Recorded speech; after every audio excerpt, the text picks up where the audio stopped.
Hey everybody, it's Tim Hepworth here with Thursday Night Live Fly Tying and Fly Fishing Boat Outfitters. Outfitters. Well, that's a mouthful. And I'm here to bring you another quick tie. And this quick tie is sponsored by Western Canada Fly Fishing Guide School. You can see the information below. If you have any interest in that, reach out please. Don't forget to like and subscribe to these videos. Hit that little bell icon. You're going to know every time we have a new video come out for you. Tonight's fly is going to be the Clouser Minnow. It's a classic, and this is coming out of Season 6, Episode 7. You can see the fly there below. That's the guy we're going to be tackling here in a minute. So I'm tying out of my Season 6 kit. So if you are too, it's going to look like this. Go ahead and grab your Episode 7 packet. You have a bunch of flash in the back. That's the Clouser Minnow. And then the other one in there is the Clouser Minnow. So go ahead, get that stuff out, get yourself organized. There's a lot of not a lot of materials, but the materials that are in there need a little bit of organization before we get started. Let's take a look at the fly. Let's see what we got here.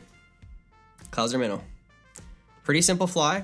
Some good techniques to tie it in. Great saltwater pattern, but don't ignore it on your freshwater systems as well.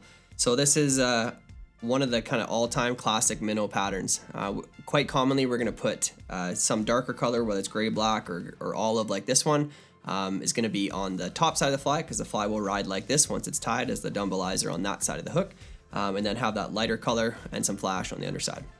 So let's tackle into this fly. So go ahead, open up your kit. Let's get your hook and your vise.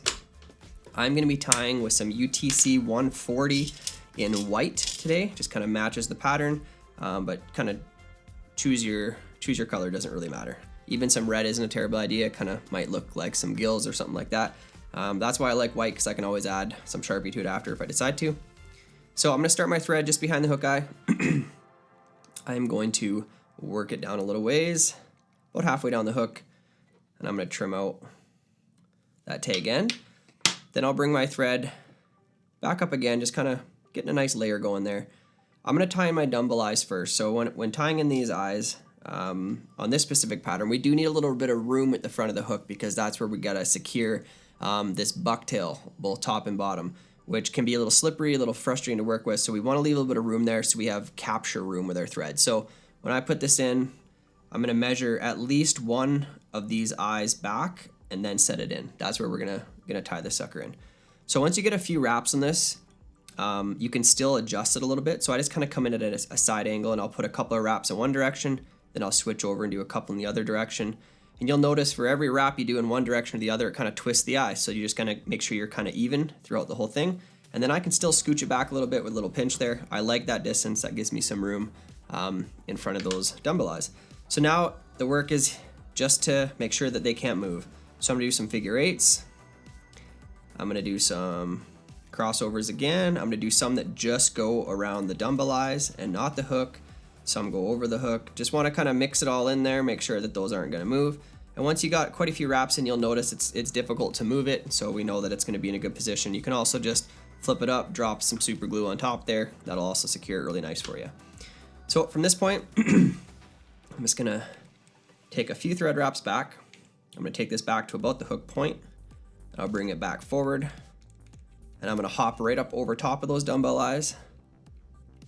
I'm gonna leave my thread right there, kind of in the middle between the hook eye and those dumbbell eyes. So the first color we're gonna work with in our bucktail is gonna be our white bucktail. Now, in your packages, whether you're tying out of the Season 6 kit, whether you're tying out of the individual packages, it makes no difference. Or if you need a fly recipe, you can always head over to our website. All the fly recipes are there. But what I'm getting at is, over the years, we've done even this pattern before, but this bucktail can be a little tricky to package. So I think we did well this year in how it's packaged, but at the same time, if the hair is a little curled, like kind of see mine, don't worry about it. A little bit of manipulation will get it to straighten out for you, and if it doesn't in your hands, it will do it in the water. So we want to grab a decent sized clump. The more you grab, obviously the bigger this and bulkier this fly is going to be. I prefer my acrylics to be a little thinner. I don't want it to be super bulky because it keeps a little bit more streamlined. So I'm just going to start off by taking a clump of this white bucktail, set the rest of yours aside. I'm going to try to line up the tips the best I can. If I have like any that are really long, I'm just going to pull those out. Just loosen the tension in your fingers and then pull some of those out. We don't need to stack this, but we do want it to be generally the same length on the tips. Not perfect, but generally speaking. So when we're measuring a length that we want to put in here, We want this to stick out roughly a full hook shank in length. So from the very back tips of those guys, I measure off the front of the eye. I'm just gonna see that measurement, set it back there, and that's gonna kind of be my distance off the back. So at this point, I'm gonna switch hands over so I can have access up here to the front. And then I'm gonna lay this kind of down between those dumbbell eyes, re-grip with this hand. And now I can see kind of where my full length is gonna be. And I wanna kind of come in here and trim this off at a bit of a 45. That's gonna aid me when I tie this in, so then I can kind of lean it down towards the hook the best I can. And this is gonna be one big gathering wrap. And now this hair can be quite slippery, so I'm gonna do a couple looser ones and then try to really capture that down. I just don't wanna have too much material out in front of that eye, and if I do, all it means, see a few of them slipped out there, so I'm just gonna pull those through, and I'm gonna reset them in again. So this hair is kind of naturally quite slippery. And so to make sure that it doesn't, we really got to capture those with that thread. And if you pull too hard on that hair, it's also going to kind of do the same thing. So if you have anything sticking out the front, we can trim that out in a second. So while I'm holding this here still, because I don't want to lose it, I'm going to pass my thread behind the dumbbell eye and get another thread wrap right behind. Okay, so now I'm pinching down right there.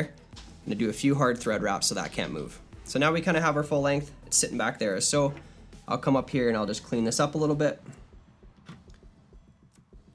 Hopefully yours looks a little cleaner than mine. When those hair slips out, don't give up on it. Just kind of recenter them and get them back in. So we'll cover all that head up with thread at the very end. So now I'm just going to pull back on that material, and I'm just going to do an open spiral while pulling some tension up because I don't want it to go and wrap around below the hook shank.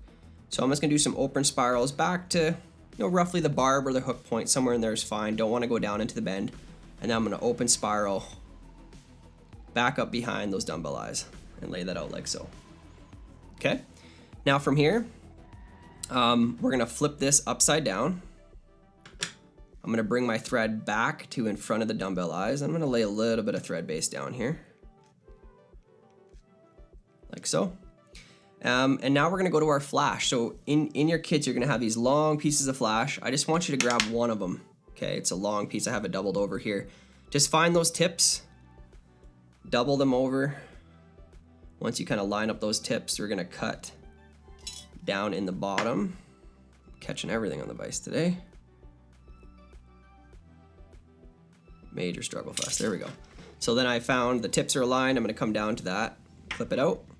And then all I'm going to do is I'm going to find the midway point. Okay, so I'm holding in the middle between those two. I'm going to wrap those around my thread right at that point, where was the middle. I'm going to pull them all together, lift them up vertical, and bring them down right between the dumbbell eyes and the hook eye. Okay, so I got them like so. And then I can put a couple of thread wraps over top. That should encourage them to sit rearward. And then all I'm going to do is I'm going to pull them back kind of alongside that hair, make sure I find that length at the very back and trim it out. And at this point, I kind of want to come in here and find two of them and just separate them. So two go on one side of the hook and two go on the other side of the hook. Same we're going to do with the hair here in a moment. So I got two on one side, two on the other. I just kind of stroke them back. That's kind of where we hope that they're going to stay when they're in the water. So then I'm going to go over to my olive color. And I want to take a pinch that's roughly the same I did on the first side. Always take a touch more than you think you need because when you strip some of these out, you're going to lose some of them. And if you hold up here and you pull out that bottom little fuzz, that's going to come out the bottom of that stack as well. So take a little bit more than you think you're going to need. I'm happy with that. Those tips look like they're pretty aligned. So this time, we're not gonna wrap this all the way back down. This guy is actually just we're gonna match the length. So we're gonna roughly match the length of the olive to the white bucktail. We can switch hands right here because this is only gonna get tied in once, and that's gonna be right up here at the head. Coming off my hook point, make that same 45-degree trim.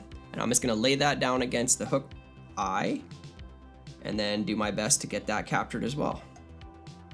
Remember, don't pull back too hard on that hair without having it secured, because like you saw it did with me, it'll just come right out. So at this point, I'm just working to build a really nice kind of cone-shaped ramp down to the hook eye. There's really no amount of thread that's too much here. We don't really have to worry about crowding that eye too much.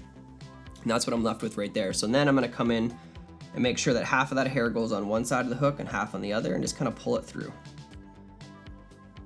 So it all lines up together. I'm gonna take that head, flip it over, make sure I like the way it looks. Just gonna put a couple more wraps up here by the eye, just kind of even it out. And then all I'm gonna do right here is I'm gonna whip finish this fly. Now once you get this in the water, it's all gonna probably look a lot more streamlined than it does right now. It just requires a little bit of water to do that. Just because of the way we had to package it, this might be a little bit bent on you. Oh, let's not do that. Redo that one more time. Just make sure that knot's good. I'm gonna put some resin all over all these thread wraps because I really don't wanna have that to happen when you catch your first fish and it just all wants to come undone in you. So I'm gonna trim that out. I'm gonna go over to my Solares UV bone dry, and I'm just gonna put a nice little coating all over top of those threads, kind of both sides, top and bottom. Gives it a nice little clear coat. And I come in with my UV light and cure that up, like so. Once that's good and cured, just gonna pull those back. Kind of make sure everything is lined up. At this point, you wouldn't want to trim that if it's not perfectly level. That does nothing for you. It's just gonna make it look a lot less natural. So there is our Crelex minnow. This is not a very big one, this one. Clouser. Oh, did I say Crelex? Oh man, this is a struggle fest day for me. This is not a Crelex minnow. I just tied that one. You'll see it in another video. This is the Clouser minnow. It is a great minnow. But yeah, not a super big one. This one's kind of in that average size. It almost looks like, you know, like a bone fly fish. It's in that kind of that category of size. Great trout fly, tied bigger for pike, tied bigger for other saltwater species as well. But that's it. That is our Clouser minnow. Oh, stick with me, folks. Grab not the tequila. Yeah, somebody needs some tequila. Maybe that's what I gotta do. Make it a little better. Anyways, thank you for tuning in to another Quick Tide. This has been Tim Hepworth here with Fly Fishing Bover Outfitters and Thursday Night Live Fly Tying. This has been a Quick Tide, and it's sponsored by Western Canada Fly Fishing Guide School. And we want to thank you for subscribing, as I know you're going to this video. Hit that little bell icon so you can see when we have some more videos just as terrible as this one come out next week. Okay, thanks guys. We'll see you next week.